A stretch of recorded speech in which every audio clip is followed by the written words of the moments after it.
সাফল্য মানেই কি অনেক টাকা নাকি মনের গভীরের শান্তি? আজ আপনাদের এমন এক বৃদ্ধের গল্প শোনাব যার পকেটে এক আনা পয়সাও ছিল না, কিন্তু হৃদয়ে ছিল পাহাড় সমান বিশ্বাস।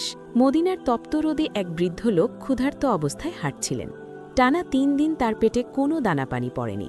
তিনি ক্লান্ত হয়ে আল্লাহর কাছে শুধু একটিই ফরিয়াদ জানালেন, হে আল্লাহ, তুমি ছাড়া আমার আর কেউ নেই, তুমি আমার রিজিকের ফয়সালা করো।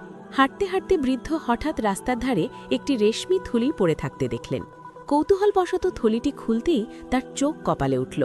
ঝকঝকে ১,০০০ স্বর্ণমুদ্রা। সেই যুগে ১,০০০ মোহর মানে বিশাল অঙ্কের সম্পদ। ক্ষুধার্ত বৃদ্ধের সামনে তখন শয়তান প্রলোভন নিয়ে হাজির হল। তার মনে হল, এই টাকা দিয়ে তো আমি বাকি জীবন রাজার হালে কাটাতে পারি, নিজের সব অভাব দূর করতে পারি। কিন্তু পরক্ষণেই তার মনে আল্লাহর ভয় জেগে উঠল।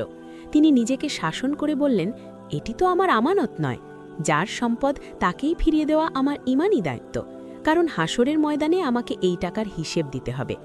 ঠিক সেই মুহূর্তে তিনি শুনতে পেলেন এক ব্যক্তি চিৎকার করে বলছে, কেউ কি আমার রেশমি থলিটি খুঁজে পেয়েছেন? তাকে আমার সারা জীবনের উপার্জিত ১,০০০ মোহর ছুল। বৃদ্ধ তিলমাত্র দেরি না করে লোকটির কাছে গেলেন এবং সযত্নে থলিটি তার হাতে সোপর্দ করলেন। লোকটি হারানো সম্পদ ফিরে পেয়ে অত্যন্ত খুশি হলেন। তিনি বৃদ্ধকে পুরস্কার হিসেবে ১০০ মোহর দিতে চাইলেন, কিন্তু বৃদ্ধ মৃদু হেসে বললেন, ভাই, আমি কোনো পুরস্কারের আশায় আপনাকে এটি ফেরত দেইনি, আমি কেবল আল্লাহর ভয়ে আমার আমানত রক্ষা করেছি। আপনার টাকা আপনি রাখুন। এই বলে ক্ষুধার্ত পেটে বৃদ্ধ আবার নিজের পথে হাঁটা দিলেন। তিনি আল্লাহর উপর পূর্ণ ভরসা রাখলেন যে আল্লাহ তাকে এর চেয়েও ভালো কিছু দেবেন। কয়েক মাস কেটে গেল। সেই বৃদ্ধ একটি সমুদ্র যাত্রায় বের হলেন।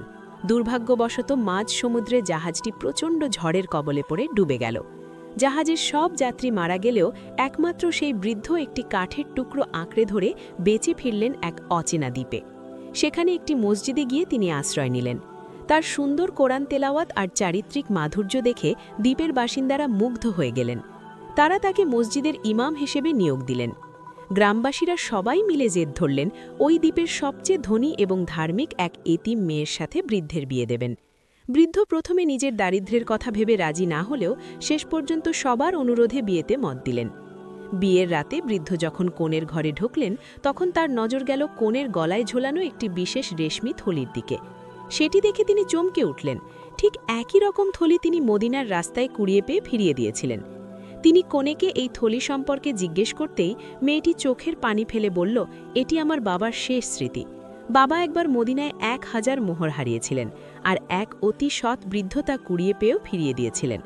বাবা সারা জীবন দোয়া করেছিলেন আমি যেন সেই বৃদ্ধের মতো কোনো সৎ এবং আল্লাভীরু মানুষকে স্বামী হিসেবে পাই। আজ হয়তো আল্লাহর দরবারে বাবার সেই দোয়া কবুল হয়েছে। বৃদ্ধ তখন অঝরে চোখের পানি ছেড়ে দিলেন। তিনি বুঝতে পারলেন আল্লাহর সন্তুষ্টির জন্য সেদিন যে সম্পদ তিনি ত্যাগ করেছিলেন, আল্লাহ আজ তাকে তার চেয়েও ১,০০০ গুণ বেশি সম্মান আর সম্পদ হালাল উপায় ফিরিয়ে দিয়েছেন। সুবহানাল্লাহ। এই গল্প থেকে আমাদের শিক্ষা নেওয়া উচিত যে আপনি যদি আল্লাহর ভয়ে কোনো হারাম পথ বা লোভ ত্যাগ করেন, তবে আল্লাহ নিশ্চিতভাবেই আপনাকে তার চেয়ে উত্তম এবং বরকতময় কিছু দান করবেন। আল্লাহর উপর ভরসা রাখা বান্দাকে তিনি কখনোই খালি হাতে ফিরিয়ে দেন না।